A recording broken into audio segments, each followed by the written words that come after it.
بسم اللہ الرحمن الرحیم۔ السلام علیکم ورحمۃ اللہ وبرکاتہ۔ معزز طلباء کرام، آپ سب کیسے ہیں؟ آج ہم کتاب ہدایہ رابع میں سبق نمبر 215 کو پڑھ رہے ہیں۔ ہمارے آج کے سبق کا عنوان ہے دعوت طعام قبول کرنے کی حدود و قیود۔ آئیے پہلے اپنے آج کے سبق کی عبارت کو پڑھتے ہیں۔ بسم اللہ الرحمن الرحیم۔ قال ومن دعی الی ولیمۃ او طعام فوجد سمہ لعبا او غناء فلا باس بأن يقعد ويأكل۔ قال ابو حنیفۃ رحمہ اللہ ابتلیت بهذا مرة فصبرت وهذا لأن إجابة الدعوة سنة۔ قال عليه السلام من لم يجب الدعوة فقد عصى أبا القاسم فلا يتركها لما اقترنت به من البدعة من غيره كصلاة الجنازة واجبة الإقامة وإن حضرتها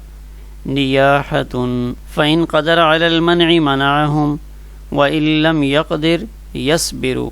وهذا إذا لم يكن مقتدا به، فإن كان مقتدا ولم يقدر على منعهم يخرج ولا يقعد، لأن في ذلك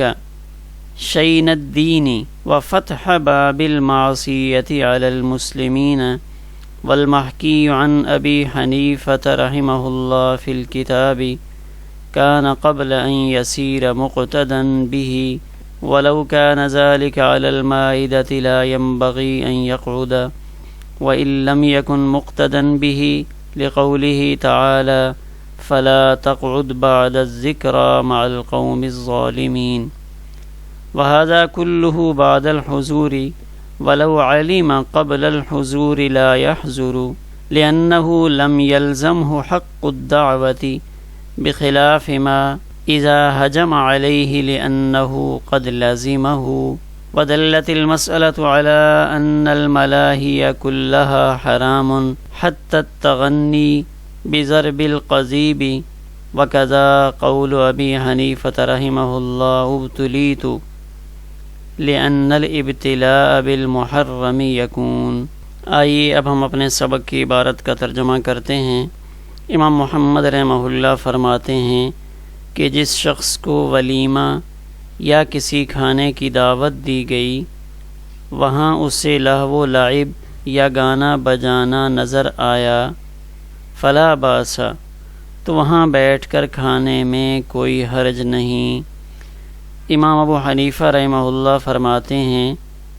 کہ ایک مرتبہ میں اس قسم کی دعوت میں مبتلا ہو گیا تو میں نے صبر سے کام لیا۔ وہذا، اور یہ حکم اس لیے ہے کہ دعوت کو قبول کرنا سنت نبوی صلی اللہ علیہ وآلہ وسلم ہے۔ آپ صلی اللہ علیہ وسلم کا فرمان گرامی ہے کہ جس نے دعوت کو قبول نہ کیا تو اس نے ابو القاسم یعنی حضرت محمد صلی اللہ علیہ وآلہ وسلم کی نافرمانی کی، لہٰذا غیر کی جانب سے دعوت میں بدعت کی آمیزش کی وجہ سے دعوت کو نہ چھوڑے۔ کصلاۃ الجنازتی، جیسے جنازے کی نماز، اس کو قائم کرنا واجب ہے اگرچہ وہاں نوحہ اور گریہ کرنے والی موجود ہوں۔ فإن قدر علی المنع، پھر اگر روکنے پر قادر ہو تو ان کو روک دے، اور اگر روکنے پر قادر نہ ہو تو پھر صبر سے کام لے۔ وہذا، اور یہ مسئلہ جو اوپر بیان ہوا یہ اس وقت ہے جب یہ شخص یہ مدعو مقتدائے قوم نہ ہو۔ اگر یہ مقتدا ہو اور ان کو اس غلط کام سے منع کرنے پر قادر نہ ہو تو یخرجو، پھر وہاں سے نکل جائے اور وہاں نہ بیٹھے، اس لیے کہ اس صورت میں دین کو معیوب بنانا ہے اور مسلمانوں پر معصیت کے دروازے کو کھولنا ہے۔ والمحکی، اور وہ جو حضرت امام ابو حنیفہ رحمہ اللہ سے متعلق کتاب یعنی جامع صغیر میں منقول ہے، کان قبل ان یسیر مقتدی بہ، ان کا یہ واقعہ ان کے مقتدا ہونے سے پہلے کا ہے۔ ولو کان ذلک علی المائدۃ، اور اگر یہ لہو و لعب دسترخوان پر ہو تو پھر وہاں بیٹھنا مناسب نہیں ہے،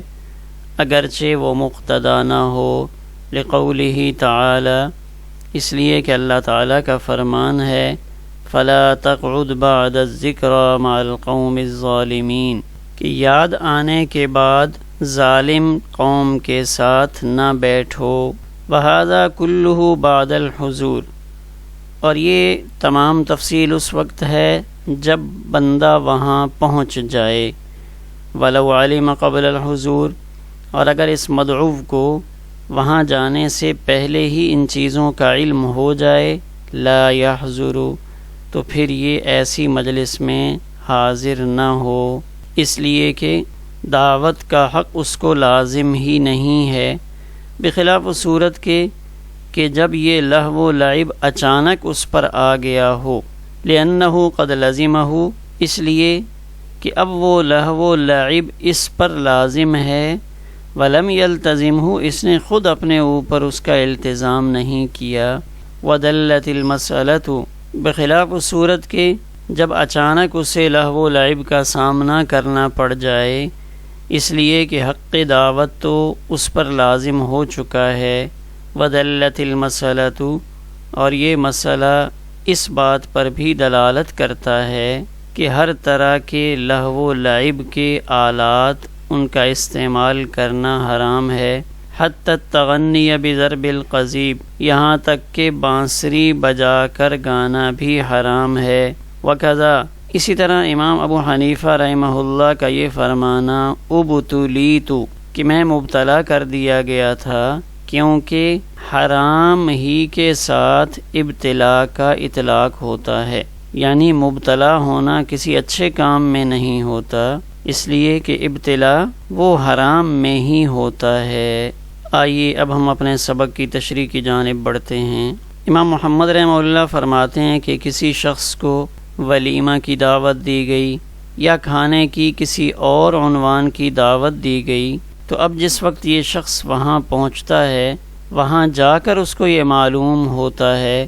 کہ یہاں ناچ گانا اور خرافات کا بازار گرم ہے، تو اب اس شخص کو کیا کرنا چاہیے؟ تو آج کے سبق میں اس کی تفصیل کو بیان کیا جا رہا ہے کہ وہاں جانے کے بعد اگر اس قسم کی صورتحال کا سامنا کرنا پڑے تو پھر کس پہلو کو اختیار کرنا چاہیے۔ تو فرماتے ہیں یہاں پہ اب دو صورتیں ہیں۔ ایک صورت یہ ہے کہ جس کو بلایا گیا ہے مدعو، یہ مقتدا ہے یا نہیں، یعنی مذہبی طور پہ لوگ اس کو اپنا بڑا سمجھتے ہیں، اپنا رہنما سمجھتے ہیں یا نہیں۔ پھر یہ دیکھا جائے گا کہ وہ لوگوں کو منع کر سکتا ہے یا نہیں۔ اگر مدعو مقتدا نہیں ہے اور منع کر سکتا ہے تو منع کر دے، اگر منع بھی نہیں کر سکتا اور مقتدا بھی نہیں ہے، فلا باس بأن یقعد ویاکل، پھر اس کے لیے وہاں بیٹھ کر کھانے میں کوئی حرج نہیں ہے، چپ کر کے کھائے پیے اور واپس چلا جائے۔ امام ابو حنیفہ رحمہ اللہ سے متعلق یہ بات منقول ہے کہ ایک دفعہ میں اس قسم کی آزمائش میں مبتلا ہو گیا، فصبرت، تو پھر میں نے صبر کیا۔ تو کہتے ہیں یہ آدمی جو مقتدا نہیں ہے اور ان کو منع کرنے پر قادر بھی نہیں ہے تو اس کو وہاں بیٹھنے کی اجازت ہے۔ اس کی وجہ یہ ہے کہ کسی مسلمان کی طرف سے ملنے والی دعوت کو قبول کرنا یہ سنت نبوی ہے، اور بلا عذر دعوت کو قبول کرنے سے انکار کرنا یہ بزبان رسالت معصیت کا ارتکاب ہے، گناہ ہے، یعنی بلا وجہ کسی کی دعوت اس کا انکار نہیں کرنا چاہیے۔ فلا يتركها لما اقترنت به من البدعة من غیرہ، اگر وہاں کسی دوسرے شخص کی طرف سے بدعات کا پرچار کیا جا رہا ہے اور مدعو اس میں کسی طرح سے بھی شریک نہیں ہے اور نہ یہ ان کو منع کر سکتا ہے، فلا يتركها، تو پھر یہ اس دعوت کو نہ چھوڑے، وہاں پہ حاضر ہو، لیکن کھانا کھائے اور خاموشی سے روانہ ہو جائے، بلا وجہ وہاں پہ نہ بیٹھے۔ تو اس کے لیے بطور تائید ایک مسئلہ پیش کیا کہ دیکھیں، جنازے کی نماز پڑھنا مسلمانوں پر فرض کفایہ ایک مسلمان کا حق ہے، واجبۃ الاقامت ہے۔ تو اب وہاں جنازے کے ساتھ اگر نیاحہ رونے والی عورتیں موجود ہوں جو میت پر واویلا کرتی ہیں، تو اگر اس قسم کی عورتیں وہاں پہ موجود ہوں تو اب اس کا یہ مطلب تو نہیں کہ آپ جنازہ چھوڑ دیں گے، چونکہ وہاں نوحہ کرنے والی عورتیں ہیں۔ اگر یہ موجود ہوں تو تب بھی جنازے کی نماز میں شریک ہونا ضروری ہے۔ تو گویا کہ کسی نامناسب کام کی وجہ سے عام آدمی کے لیے دعوت طعام کو چھوڑنا درست نہیں ہے۔ تو اب یہ وہاں پہ بیٹھا ہے، فَإِن قَدَرَ عَلَى الْمَنْعِ مَنَعَهُمْ، اگر یہ ان غلط حرکات سے منع کر سکتا ہے تو کر دے، لیکن اگر وہ منع کرنے پر قادر نہیں، اس کی کوئی نہیں سنتا، تو پھر چپ کر کے وہاں بیٹھا رہے۔ تو یہ تفصیل اس وقت ہے، یعنی وہاں بیٹھنے کی اور کھانا کھانے کی اجازت باوجود اس بات کے کہ وہاں لہو و لعب جاری ہے، تو وہاں بیٹھنے کی اجازت اس شخص کے لیے ہے، وَهَذَا إِذَا لَمْ يَكُنْ مُقْتَدًا بِهِ، جب تک یہ اپنی قوم کا مقتدا نہیں ہے، لوگ اس کے پیچھے نہیں چلتے، معاملات اور مسائل میں اس کو فالو نہیں کرتے، معاشرے میں یہ بڑا مذہبی رہنما نہیں سمجھا جاتا، تو اس وقت تک تو اس کا وہاں بیٹھے رہنا درست ہے۔ لیکن اگر معاملہ اس کے برعکس ہو، فَإِن كَانَ مُقْتَدًا، اگر وہ مقتدا تو ہے لیکن اس کے باوجود اس کی طبیعت ایسی ہے، وَلَمْ يَقْدِرْ عَلَى مَنْعِهِمْ، مقتدا ہونے کے باوجود اتنی ہمت اور جرأت نہیں رکھتا کہ ان لوگوں کو اس غلط کام سے منع کرے، تو پھر فقہا یہ کہتے ہیں کہ وہاں ایک لمحہ بھی نہ ٹھہرے، فوراً وہاں سے نکل جائے اور بغیر کھائے پیے نکلے، اس لیے کہ اگر مقتدا شخص بھی وہاں بیٹھا ہو، لہو و لعب اور ناچ گانا ہو رہا ہو، اور وہاں ایک مذہبی پیشوا رہنما اسکالر وہاں پہ بیٹھا ہو، تو اس میں دین کی بدنامی ہے، لأن فی ذلک شین الدین، اس لیے کہ اس میں دین کو بدنام کرنے والا پہلو پایا جا رہا ہے۔ دو خرابیاں ہیں، ایک تو دین کی بدنامی ہے، اور دوسرا عام مسلمانوں پر معصیت کا دروازہ کھلے گا، لوگ بھی ضلالت و گمراہی کا شکار ہوں گے اور یہ کہیں گے کہ دیکھیں یہ ہمارے مذہبی رہنما بیٹھے ہیں، یہاں گانا بجانا ہو رہا ہے، تو مطلب ہے اس کی گنجائش ہوگی کہ جو مذہبی پیشوا یہاں پہ بیٹھے ہیں۔ تو اب مذہبی پیشوا وہاں بیٹھا ہو تو عوام تو چاہتی ہے کہ ہمیں کوئی ہیلہ ملے، تو لوگ تو ان مذہبی پیشوا کے کندھے پر رکھ کر بندوق چلائیں گے اور سہارا تلاش کریں گے اور کوشش کریں گے کہ ہم اس غلط کام کو سند جواز عطا کر دیں۔ والمحکی عن ابی حنیفہ رحمہ اللہ فی الکتاب، اب یہاں پہ صاحب ہدایہ اس جملے کی وضاحت کر رہے ہیں جو اوپر نقل کیا گیا امام ابو حنیفہ رحمہ اللہ کی طرف منسوب کرتے ہوئے کہ ابتلیت بہذا مرتن، کہ میں ایک دفعہ اس آزمائش میں مبتلا ہوا تھا۔ تو اس کی وضاحت فرما رہے ہیں کہ یہ جو امام ابو حنیفہ رحمہ اللہ کا فرمان ہے، کان قبل ان یسیر مقتدن بھی، یہ اس وقت ہے کہ جب حضرت قوم کے مقتدا رہنما نہیں بنے تھے، گویا کہ یہ آپ کے بلند مقام پر فائز ہونے سے پہلے کا واقعہ ہے۔ ولو کان ذلک علی المائدۃ، اب آگے الگ مسئلہ بتا رہے ہیں کہ اگر یہ لہو و لعب دسترخوان پر موجود ہوں، یعنی جب کھانا پینا شروع ہو گیا تو اس وقت وہاں پہ آ کر انہوں نے ڈھول پیٹنا اور یہ کام کرنے شروع کر دیے، تو اس صورت میں لا ينبغي ان يقعد، تو اس صورت میں وہاں بیٹھنے کی اجازت نہیں ہے، لا ينبغي مناسب نہیں ہے کہ کوئی شخص وہاں پہ بیٹھے، اگرچہ وہ مقتدا نہ بھی ہو، یعنی یہاں دسترخوان کے اوپر جب یہ کام شروع ہوا ہے تو اس صورت میں مقتدا اور غیر مقتدا کے فرق کو ختم کر دیا، یعنی اوپر بیٹھ کے کہ جب لہو و لعب ساتھ چل رہا ہو کھانے کی اجازت نہ ہوگی، یعنی ایسی پارٹی ہو جس میں دسترخوان بھی لہو و لعب سے محفوظ نہیں ہے، تو پھر ایک عام مسلمان اس کے لیے بھی بہتر یہی ہے، اگرچہ وہ مقتدا نہ بھی ہو تو تب بھی وہاں نہ بیٹھے، کیونکہ قرآن مجید میں اللہ تعالیٰ نے ظالمین کے ساتھ اٹھنے بیٹھنے سے منع فرمایا، فلا تقعد بعد الذکر، بس جب تمہیں نصیحت پہنچ جائے، یاد دہانی ہو جائے، یعنی ممانعت کا علم اللہ کی طرف سے ہو جائے، تو پھر وَهَذَا كُلُّهُ بَعْدَ الْحُضُورِ۔ اب یہاں سے اس بات کی وضاحت کر رہے ہیں کہ اوپر ہم نے جتنی بحث کی کہ وہاں دعوت میں یہ کچھ ہو رہا ہے، گانا بجانا ہے، لہو و لعب چل رہا ہے، تو اب بندہ کیا کرے، وہاں بیٹھا رہے یا واپس آ جائے؟ تو کہتے ہیں یہ سب کچھ تو اس صورت میں تھا کہ جب وہاں پہنچنے کے بعد پتہ چلا، وَهَذَا كُلُّهُ بَعْدَ الْحُضُورِ، یہ سب اس صورت میں ہے کہ جب وہاں جانے کے بعد پتہ چلے۔ لیکن اگر وَلَوْ عَلِمَ قَبْلَ الْحُضُورِ لَا يَحْضُرُ، اگر حاضری سے پہلے ہی پتہ چل گیا، تو اگر پہلے سے پتہ چل گیا ہے تو پھر وہاں جانا درست نہیں ہے۔ کیوں؟ لِأَنَّهُ لَمْ يَلْزَمْهُ حَقُّ الدَّعْوَةِ، کیونکہ معصیت کی وجہ سے اب اس مدعو پر اس دعوت کو قبول کرنا لازم نہیں، یعنی دعوت کا جو حق تھا، جو حدیث مبارکہ میں اشارہ فرمایا گیا کہ دعوت کو قبول کرنا چاہیے، یہ دوسرے مسلمان کا حق ہے، لیکن یہ حق اس وقت ہے جب وہاں کسی قسم کا لہو و لعب یا اللہ کی نافرمانی کا سامان موجود نہ ہو، یعنی معصیت کی وجہ سے مدعو پر یہ دعوت قبول کرنا لازم ہی نہیں ہے، بخلاف صورت کے ما اذا حجم علیہ، کہ ایک شخص کو پہلے سے تو معلوم نہیں تھا کہ وہاں لہو و لعب یا گانا بجانا ہوگا، نہ ہی اس کو اس کا کوئی اندیشہ تھا۔ اب جب وہ پہنچا تو وہاں پہ طرح طرح کی خرافات نظر آئیں، یا یہ دعوت والے بیٹھے ہوئے تھے، اچانک اس قسم کے لوگ آ گئے جو ڈھول بجانے والے یا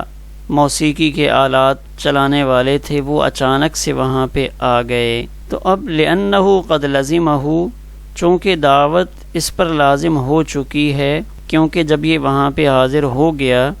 تو حاضر ہونے کی وجہ سے حق دعوت اس پر لازم ہو گیا ہے، اس بیہودگی کو، گانے بجانے کو اس نے خود اپنے اوپر لازم نہیں کیا، اس کا التزام اس نے نہیں کیا، تو اس لیے اب وہ معذور سمجھا جائے گا۔ البتہ اگر یہاں بھی اس کے لیے بغیر کھائے آنا ممکن ہو تو یہی بہتر ہے، تاکہ اگلے لوگوں میں احساس پیدا ہو کہ فلاں مہمان ہمارا اس وجہ سے واپس چلا گیا ہے کہ ہم نے گانے بجانے کو یہاں پہ شروع کر رکھا تھا، تو بہت ممکن ہے لوگوں کے دلوں میں احساس پیدا ہو۔ لیکن اگر یہ وہاں بیٹھ کر کھا لے تو اس کی گنجائش ہوگی۔ وَدَلَّتِ الْمَسْأَلَةُ عَلَىٰ أَنَّ الْمَلَاهِيَ كُلَّهَا حَرَامٌ، تو یہاں ایک اور مسئلہ بھی واضح ہو گیا کہ ہر طرح کے لہو و لعب اور اس کے لیے جو آلات تیار ہوتے ہیں وہ سب حرام ہیں، چاہے وہ معمولی قسم کے بانس سے بنی ہوئی بانسری ہو، حتی التغنی بضرب القضیب، قضیب عام طور پہ کانے کو کہا جاتا ہے، تو کانا یا بانس، تو اس کے ذریعے جو بانسری بنا کر ایک گانے کی آواز پیدا کی جاتی ہے، تو یہ گویا کہ کم درجے کا بہت چھوٹے لیول کا موسیقی کا آلہ ہے، تو اس کا استعمال کرنا بھی درست نہیں ہے۔ آگے امام ابو حنیفہ رحمہ اللہ کا جو قول تھا اس کی وضاحت کر رہے ہیں کہ ابتلیت بہذا، کہ امام ابو حنیفہ رحمہ اللہ کی طرف جو جملہ منسوب ہے ابتلیت بہذا، کہ میں اس میں مبتلا ہوا تھا، تو ابتلیت فرمانا بھی حرمت ملاہی کی طرف مشیر ہے، کیونکہ حرام چیزوں کے ساتھ ہی ابتلاء کا لفظ استعمال ہوتا ہے، لأن الابتلاء بالمحرم یکون، یعنی جائز چیزیں ہوں ان کو بندہ کر رہا ہو تو اس کو ابتلاء نہیں کہا جاتا۔ تو امام صاحب نے جو فرمایا ابتلیت کہ میں مبتلا ہوا، تو مبتلا عموماً، لہذا اس سے بھی ملاہی کی حقیقت اور حرمت کھل کر سامنے آ گئی۔ قرآن مجید میں بھی چونکہ اس کی تفصیل موجود ہے، سورۃ لقمان کی آیت نمبر 6، وَمِنَ النَّاسِ مَن يَشْتَرِي لَهْوَ الْحَدِيثِ لِيُضِلَّ عَن سَبِيلِ اللَّهِ بِغَيْرِ علم، تو اس آیت میں بھی یہ اشارہ ہے کہ لہو و لعب اچھی چیز نہیں ہے۔ اسی طرح ابو داؤد شریف کی روایت میں ہے کہ حضرت عبداللہ ابن عمر رضی اللہ تعالی عنہما نے گانا نہ سننے کے لیے کہ گانے کی آواز کان میں نہ پہنچ پائے، تو فوضع اصبعیہ علی اذنیہ، کہ دو کام کیے، ایک تو اپنے کانوں میں انگلیاں ڈال لیں، ونأى عن الطریق، اور راستے سے ہٹ گئے، یعنی اس جگہ سے تھوڑا سا دور ہو گئے تاکہ آواز نہ پہنچے۔ اسی طرح ابو داؤد شریف میں ہی باب کراہیت الغناء، تو اس میں یہ بات بھی موجود ہے کہ نبی کریم صلی اللہ علیہ وسلم نے فرمایا کہ ان الغناء ينبت النفاق فی القلب، کہ غنا دل میں نفاق کو پیدا کرتا ہے۔ تو گویا کہ لہو و لعب سے بچنے کا حکم دیا گیا ہے۔ ہمارا آج کا سبق اسی پر مکمل ہوا۔